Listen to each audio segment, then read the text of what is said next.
In this video, we will learn more about the specific duties of the parts that make up our emergency response plan. First and foremost, all of these people are non-paid volunteers who reside in the community and have agreed to be of assistance during an earthquake.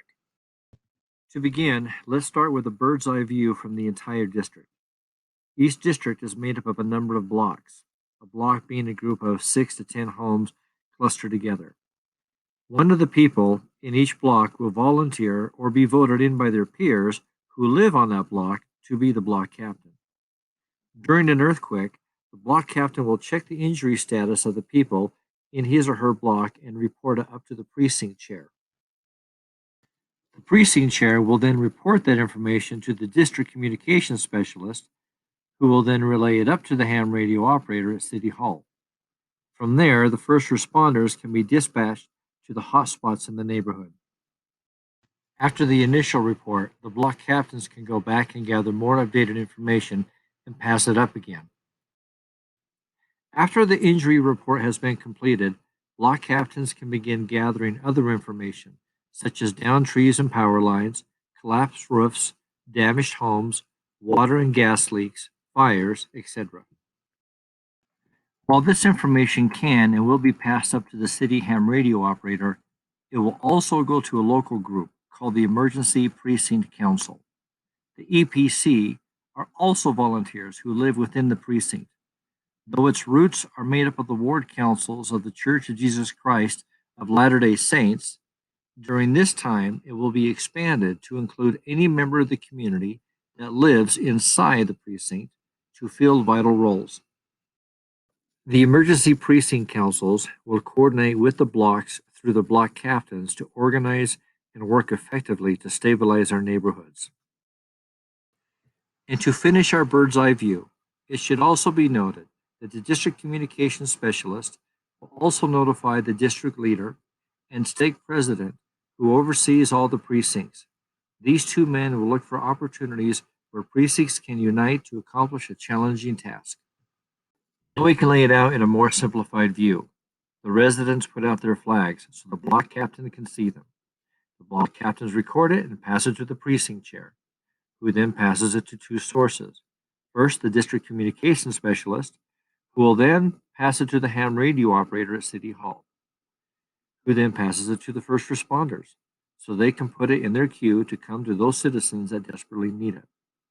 And second, the precinct chair will pass it to the Emergency Precinct Council, which comprises of the bishop and citizens of the community who will step in to assist in the roles of a cleanup coordinator, a medical coordinator, a children's coordinator, a security coordinator, a safety coordinator, and a water and sanitation coordinator. The council will assess the situation and coordinate and support block captains as they work with their blocks to stabilize things.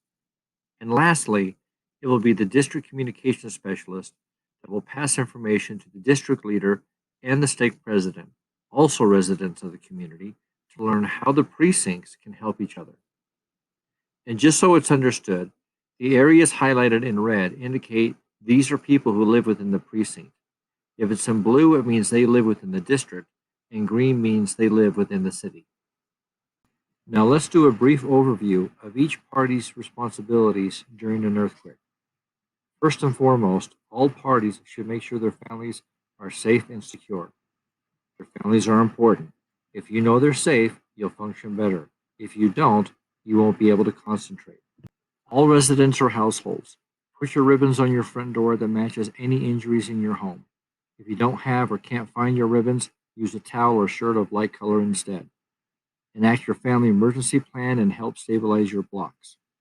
Block captains, report injury status to the precinct chairs. Report on felled trees, downed power lines, gas, water leaks, fires, floods, structure damage. Continually update the reports. Work with the EPC and help your block organize and stabilize things. Precinct chairs, pass information to district communications specialists and the EPC.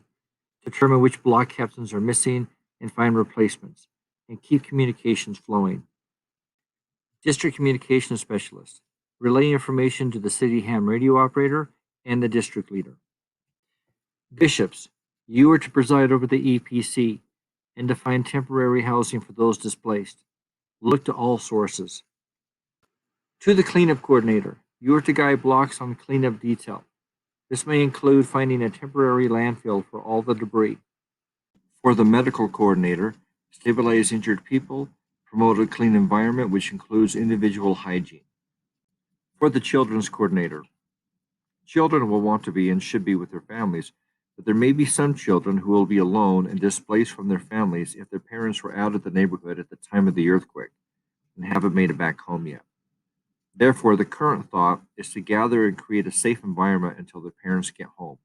Make adjustments as needed.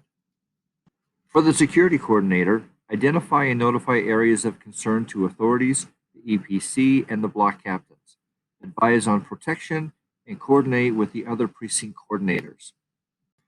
For the safety coordinator, identify and mark off hazardous areas. For the water and purification coordinator, find and point to water sources, teach purification methods, and instruct how to build temporary latrines. For the district leader, provide support to the precinct chairs.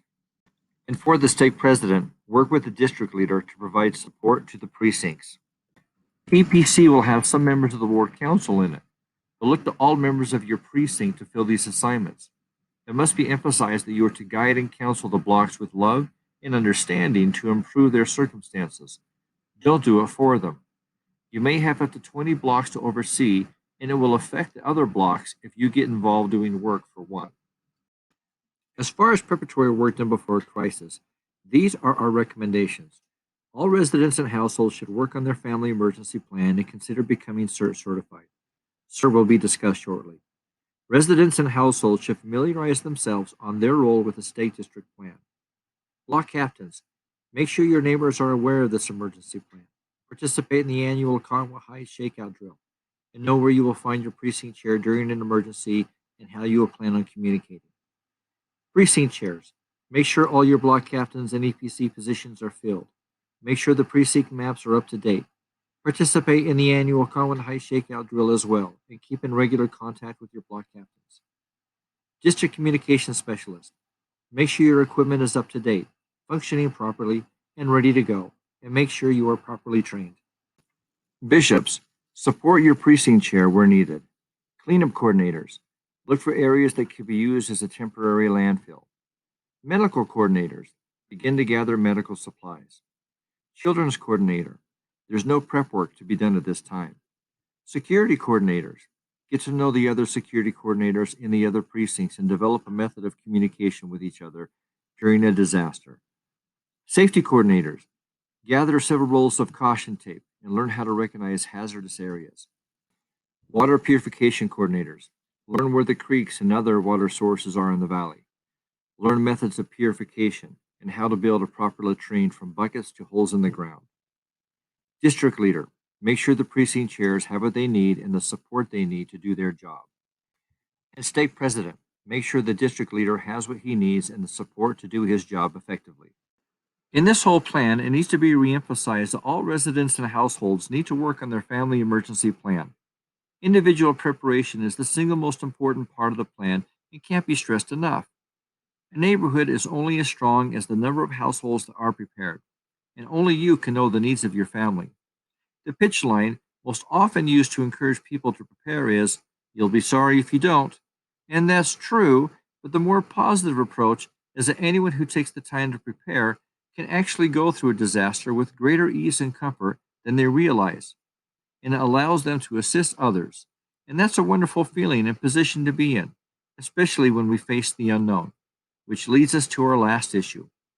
Regardless of how this looks on paper, there's a very likely scenario that this happens during the time when most of the leadership and people may be out of the neighborhood, such as everyone's at work and school.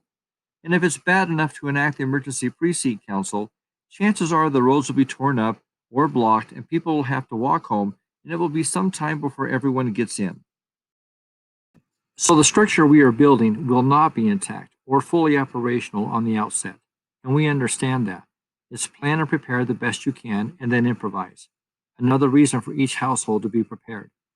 Those few in leadership that are in the neighborhood will have to do the best they can until more people arrive, and we hope members of the community will fill any vacant gaps during that time. That's all we can do. This will take time to fully implement, but take comfort. It will be like this for everyone else in the city. The instant gratification people are going to have to understand this. That even with a minimal structure, the more we come together and work together as a community, the faster our condition will improve. And that will greatly affect our attitude and love for one another and raise our spirits. And it just gets better as more people come into the neighborhood and the structure becomes more complete. Other communities across the world have gone through this and they got through it. It will just be our turn. And since we are the helping hands of the world, that should give us some comfort. So spread the word, learn each other's assignments, make the time and do the prep work. If this doesn't happen on your watch, be grateful.